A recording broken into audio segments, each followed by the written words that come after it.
Et direction d'abord le Mali, où c'est un fog qui intrigue et inquiète. Depuis 2 jours, en effet, un épais brouillard de poussière recouvre la ville de Bamako, donc la capitale, et étouffe même les habitants. Les autorités appellent à la vigilance et surtout pour les personnes fragiles.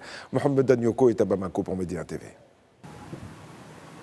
Oui, maintenant, depuis 48 heures, la capitale malienne, Bamako, est couverte par un épais brouillard qui rend la visibilité difficile pour les usagers de la route et qui endommage fortement la qualité de l'air. Selon les services de la météo qui ont fait un communiqué sur leurs différents réseaux sociaux, ce temps va perdurer un certain moment. Alors qu'il y a quelques jours, c'était le soleil ardent et c'est ce temps, en tout cas, chargé de poussière qui aujourd'hui est devenu le quotidien des populations de la capitale. Le ministère de la Santé n'est pas resté en marge. Le département a fait un communiqué pour, n'est-ce pas, prodiguer des conseils et les mesures à adopter. Et entre autres, le ministère conseille aux populations de Bamako notamment d'adopter les masques, de porter les lunettes, de s'hydrater, surtout pour les enfants et les personnes âgées. À noter que cette période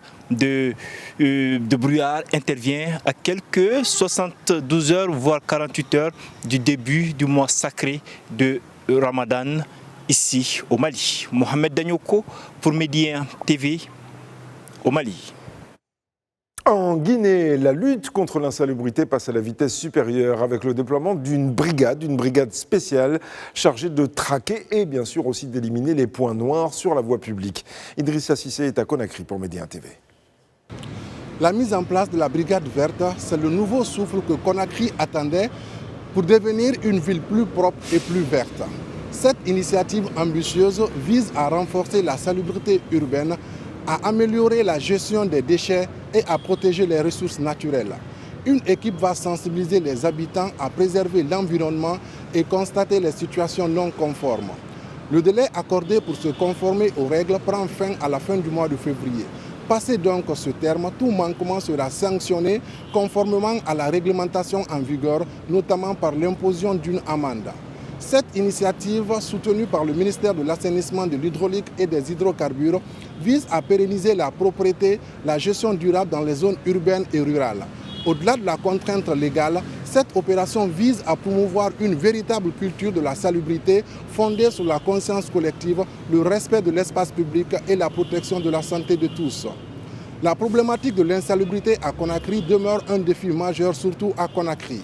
Malgré les opérations de verbalisation des citoyens auteurs de pratiques inciviques, certaines populations continuent encore de perpétuer cette mauvaise habitude. Idrissa Cissé, Conakry pour Média TV. En Côte d'Ivoire, cette fois, c'est le gouvernement qui a décidé d'engager une réforme stratégique d'envergure, réforme qui porte sur les ressources minières et énergétiques. Mélissa Koné est à Abidjan pour Média TV.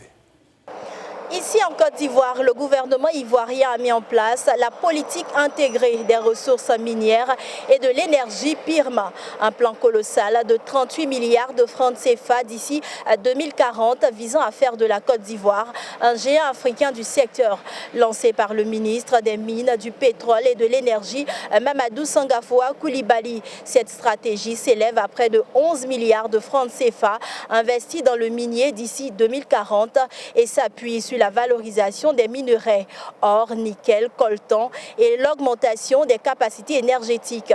La nouvelle politique s'articule à cet effet autour de 7 priorités majeures, entre autres, positionner la Côte d'Ivoire parmi les 5 premiers producteurs de pétrole en Afrique d'ici 10 ans. La PIRMA devient désormais le cadre stratégique unique de référence pour l'ensemble des interventions dans les secteurs des mines, du pétrole et de l'énergie en Côte d'Ivoire.